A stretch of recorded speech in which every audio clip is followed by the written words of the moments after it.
नमस्कार। उम्मीद है आप लोग स्वस्थ और आनंद होंगे। समय का फेर सचमुच बड़ा बलवान होता है। अभी बहुत पुरानी बात नहीं, बमुश्किल तमाम साल भर पहले अपने प्रधान सेवक साहब का जलवा एकदम आसमान पर था। राहुल गांधी पप्पू थे और विपक्षियों पर ताबड़तोड़ सीबीआई ईडी के छापे पड़ रहे थे और जैसे लग रहा था कि अब प्रधान सेवक के सामने कोई खड़ा नहीं हो सकता।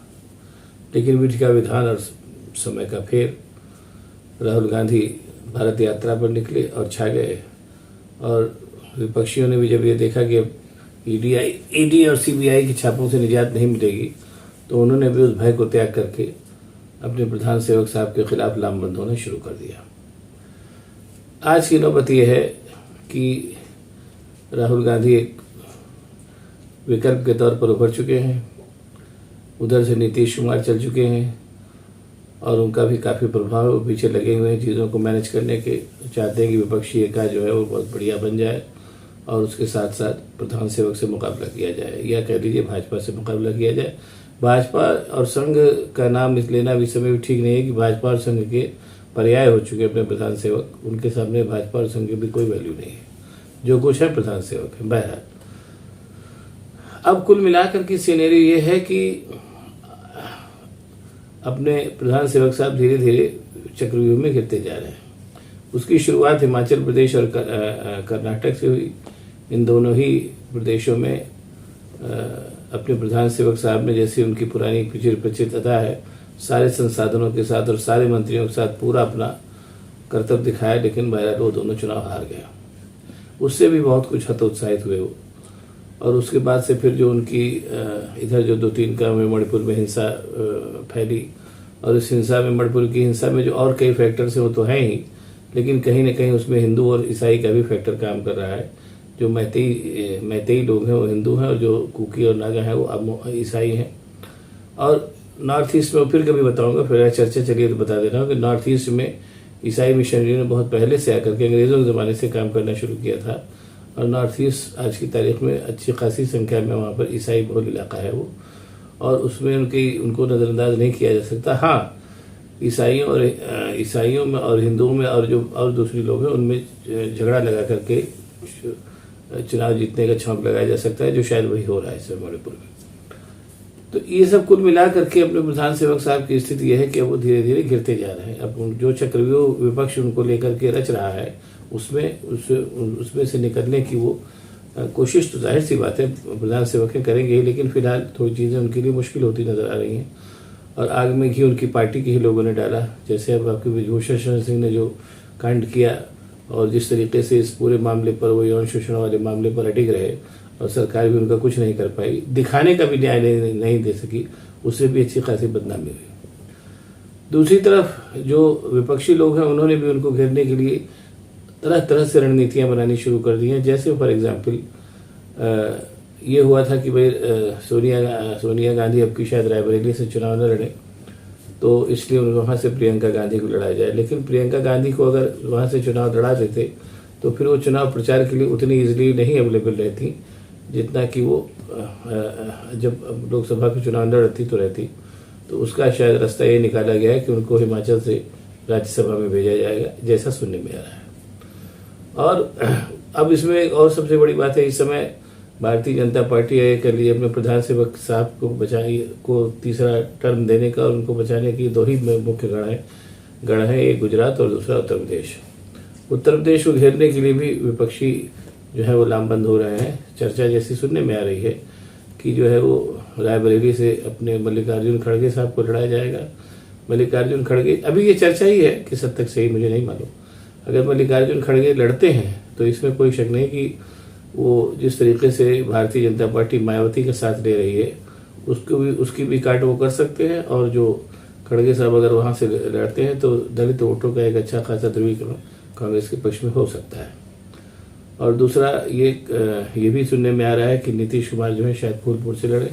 अगर वो फूलपुर से लड़ते हैं तो वो जो पूरी कुर्मी बेल्ट है उस पर भी बहुत ही असरदायक फर्क पड़ेगा, ये देखने में आएगा। और बहरहाल देखिए वो होता क्या है, ये सब चीज़ें सुनने में आ रही हैं। और दूसरी चीज़, प्रधान सेवक साहब की जो मुख्य सलाहकार है अपनी, क्या नाम है, स्मृति ईरानी साहिबा, उनको घेरने के लिए भी कांग्रेस और समाजवादी पार्टी में अंदरूनी समझौता हो चुका है कि दोनों ज्वाइंट वहाँ पर से प्रत्याशी उतारेंगे। अभी जो अमेठी में आने के बाद अभी आपा खोया था अपनी स्मृति ईरानी सिलेंडर क्वीन साहिबा ने, उसके पीछे शायद ये भी एक कारण रहा। उत्तर प्रदेश जैसा कि बताया जा रहा है कि अपराजय किला है, उसको घेरने के लिए जो विपक्षी चाल चल रहे हैं वो सफल भी हो सकती है, नहीं भी सफल हो सकती है। लेकिन ये फैक्ट है कि उत्तर प्रदेश, जैसा कहा जा रहा था कि उत्तर प्रदेश एक अपराजय किला है जो भारतीय जनता पार्टी को तीसरी बार जीत दिला देगा, तो ये बात विपक्षियों को भी समझ में आ रही है कि इस अपराजय किले को तोड़ने के लिए हमको क्या क्या जतन करने हैं। मल्लिकार्जुन खड़गे को वहाँ से रायबरेली से चुनाव लड़ाना, नीतीश कुमार का फूलपुर से लड़ना, और इस तरीके की जो या स्मृति ईरानी को घेरने के लिए समाजवादी पार्टी और कांग्रेस में अंदरूनी समझौता, ये सब चीज़ें बता रही हैं कि चीज़ें उतनी आसान नहीं रह गई और उत्तर प्रदेश का गढ़ जो है वो भी उतना अपराजय नहीं रह जाएगा जैसा कि बताया जा रहा है। और वैसे भी आज की तारीख में निकला है कि उत्तर प्रदेश में बहुत ज़बरदस्त बिजली संकट है।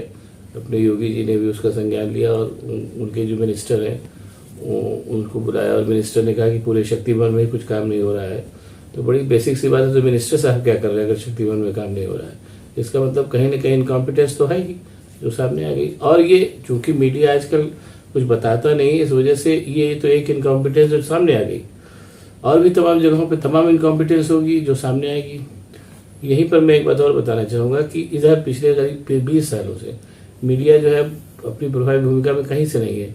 उसीलिए हर बार आप लोग ऑब्जर्व करिए, देखिए कि जो भी सत्ता में रहता है मीडिया यही हल्ला मचाने लगता है कि अगली बार भी उसी की सत्ता आएगी, जबकि ऐसा होता नहीं। अब जो अंदर जो मीडिया जो सरकार से जो असंतुष्ट तत्व होते हैं अपना काम करते हैं। मायावती के बारे में भी मीडिया कह रहा था कि मायावती फिर आएंगी, नहीं आई। अखिलेश यादव के बारे में भी मीडिया कह रहा था कि फिर आएंगे, वो नहीं आए। योगी जी अलबत्ता अभी आ गए हैं, लेकिन कुल मिला एक काम तो हुआ ही है। योगी जी पिछली बार कहते कि अब की बार 300 पार, लेकिन ऐसा तो हुआ नहीं, वो 255 पे करके अटक गए। तो कहीं ना कहीं जो संतोष है जनता का वो अपना काम कर रहा है, और उसके अलावा विपक्षी उत्तर प्रदेश को घेर रहे हैं तो वो भी अपना काम करेगा, देखने वाली बात होगी। तो ऐसे में जो पूरा का पूरा जो सिनेरियो बनता जा रहा है जिसमें अपने प्रधान सेवक साहब गिरते जा रहे हैं, शायद यही वजह है कि वो धीरे धीरे उन्होंने अपने मनमोहन सिंह साहब उनका रास्ता शायद पकड़ लिया। अब अपने प्रधान सेवक साहब बहुत चुप रहने लगे और ज़्यादा मंत्र नहीं देते। पहले वो मंत्र देने में बहुत अग्रणी थे। अब देखिए इतने बड़े कांड हो गया, पूरा महिला खिलाड़ियों का कांड हुआ, अपने मणिपुरी जल रहा है, और भी तमाम इस तरीके की चीज़ें हो रही हैं। लेकिन एक ही अपने प्रधान सेवक साहब कहीं से कोई बात कर रहे हैं, ना कोई कमेंट कर रहे हैं, और एकदम चुपचाप बैठे हुए जो है धृतराष्ट्र की तरीके से चीज़ों को होते देख रहे हैं। ऐसे में अब ये देखना बड़ा, और इधर विपक्ष जो है वो पूरी तरीके से लगा हुआ है। अभी 23 जून को पटना में रैली और सभा भी होने जा रही है, देखिए उसका क्या परिणाम निकलता है। तो अभी जो बात जहाँ से शुरू हुई थी वो मैं फिर वहीं पे अल्लाह वापस ला रहा हूँ कि अब स्थितियाँ उतनी अच्छी नहीं दिखाई दे रही जितनी साल भर पहले दिखाई दे रही। साल भर में चीज़ें जो हैं वो बहुत ज़्यादा बदल चुकी हैं, और जो तमाम बड़े दिग्गज हैं, चाहे राहुल गांधी हैं और आपके नीतीश कुमार हैं, और उधर आपके क्या नाम है केजरीवाल हैं, ये सब लोग जो हैं एक सारे अपने बैरवा बुला के एक मंच पे आने को तैयार हो रहे हैं धीरे धीरे। वो कुल मिलाकर के कहीं ना कहीं मामला ऐसा ही आएगा सामने जो अमूमन लोग सोच नहीं रहे हैं। देखिए बहरहाल अब क्या होता है।